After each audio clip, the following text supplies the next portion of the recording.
სპორტის იმ სახეობაზე, რომელიც შენი არ ვიცილაშე და მე ყველაზე უფრო მიყვარს. ეს არის ცურვა.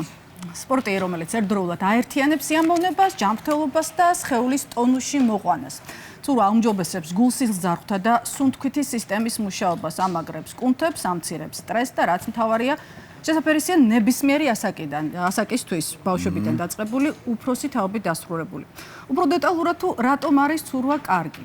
ამას სამსაქმის საუკეთესო ცოდნები აგვიხსნიან სწორედ ახლა ჩვენი რეპორტაჟი. ცურვა გახლავთ უნიკალური სპორტის სახეობა, რომელიც არის აბსოლუტურად ყველასთვის, განურჩევლად ასაკისა თუ სქესისა. ცურვის დროს ყველა კუნთი ჩართულია ეს მუშაობაში. გარდა ამისა, დადებითად მოქმედებს გულსიზრდარღვთა სისტემაზე და ასევე ნერვულ სისტემაზე. განსაკუთრებით რეკომენდირებული არის ადამიანებისთვის, რომლებსაც შესაძლოა სახსრებთან დაკავშირებით ჰქონდეს რაიმე პრობლემა ან ხერხემალთან. ადამიანებს, რომლებსაც აქვთ მაგალითად ხერხემალთან დაკავშირებული პრობლემები, მათთვის მეტად უფრო რეკომენდირებულია ბრასის სტილის ცურვა და ზურგით ცურვა. ხოლო კროლის სტილი და დელფინის სტილი უფრო საერთო ფიზიკური შესაძლებლობების გასაუმჯობესებლად არის. ადამიანები, რომლებსაც აქვს მსგავსი ტიპის პრობლემა, უმჯობესი იქნება თუ კი იგი მივა მწვრთნელთან ან სპეციალისტთან, რომელთანაც უფრო ფუნდამენტურად შეისწავლის და სწორ მოძრაობებს აითვისებს, რაც უმთავრესი არის ცურვაში. ცურვის დროს წყალი ამსუბუქებს დატვირთვას ხერხემალსა და სახსრებზე და ამაგრებს სწორედ იმ კუნთებს, რომლებიც შემდგომში პასუხისმგებლები არიან ტორსი დააფიქსირონ სწორ პოზიციაში. ხშირად დასმული შეკითხვა არის, თუ რომელი ასაკიდან არის უმჯობესი ბავშვის ცურვაზე შეყვანა. 2 წლის ნახევრის ასაკიდანაც შეიძლება ბავშვის ცურვაზე მიყვანა, სადაც ბავშვი თავდაპირველად საჭმელაო აუზში თამაშით სწავლობს და ეუფლება სხვადასხვა ცურვის ელემენტს. და 6 წლის ასაკიდან უკვე ისინი გადადიან დიდ საცურაო აუზში, სადაც უფრო ფუნდამენტურად შეისწავლიან ცურვას. ცურვა სასიამოვნოსთან ერთად სასარგებლო აქტივობაცაა. იგი აკაჟებს ორგანიზმს, აძლიერებს იმუნიტეტს, ამაღლებს ორგანიზმის ტონუსსა და გამძლეობას.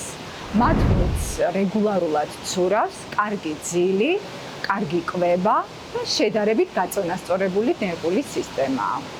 ცურვა აჯანს აღებს მთელს სხეულს, როგორც აღნიშნეთ და ტონუსში მოყავს ყველა კუნთი. იგი ამუშავებს შინაგან ორგანოებსაც, გულს, ფილტვებს, მნიშვნელოვანია გულსისხლძარღვთა სისტემისთვის და საყრდენ მამოძრავებელი ძვალსახსროვანი სისტემისათვის. განსაკუთრებით მათთვის, ვისაც აქვს წყალტერფიანობა, სკოლიოზი, კიფოზი, ხერხემლის სხვადასხვა დაავადებები, ართრიტი და ასე შემდეგ. ცურვა ხსნის სტრესს და უზრუნველყოფს ჯანსაღ ძილს. ცურვა მნიშვნელოვანია ასევე ფეხმძიმეთათვის ორსულობის ნებისმიერ ტრიმესტრში, ვინაიდან იგი ამცირებს ნაადრევად შობადობის რისკს. ცურვის დროს ხდება კალორიების წვა და შესაბამისად იგი ძალზედ მნიშვნელოვანია ჭარბწონიანებისათვის. 1 საათში სწრაფი ცურვის დროს დაახლოებით 800-მდე კალორიის დაწვაა შესაძლებელი. ცურვა ასევე ძალიან მნიშვნელოვანი და სასარგებლოა პატარებისათვის, ვინაიდან 20-ჯერ მატულობს სომატოტროპინის გამოყოფის შესაძლებლობა. ცურვა შესაძლებელია დაიწყონ პატარებმა ნებისმიერ ასაკში, მაშინ, როდესაც მათ უკვე შეუძლიათ დავალებების ადეკვატურად შესრულება. ცურვის ოპტიმალურ დროდ მიჩნეულია დილის 7-დან 9 საათამდე დრო და საღამოს 18-დან 20 საათამდე. საღამოს ცურვა ერთგვარი მედიტაციის როლს ასრულებს და ეხმარება ადამიანებს ადვილად დაძინებასა და სტრესის მოხსნაში. ლაშა, ბევრი საინტერესო რამე იყო აქ ნათქვამი, მაგრამ მე ყურადღება მივაქციე უფრო იმ ნაწილს, სადაც ხერხემლის პრობლემები და ამ კონტექსტში ცურვის კონკრეტული სტილი ცურვაზე იყო აქცენტი გაკეთებული.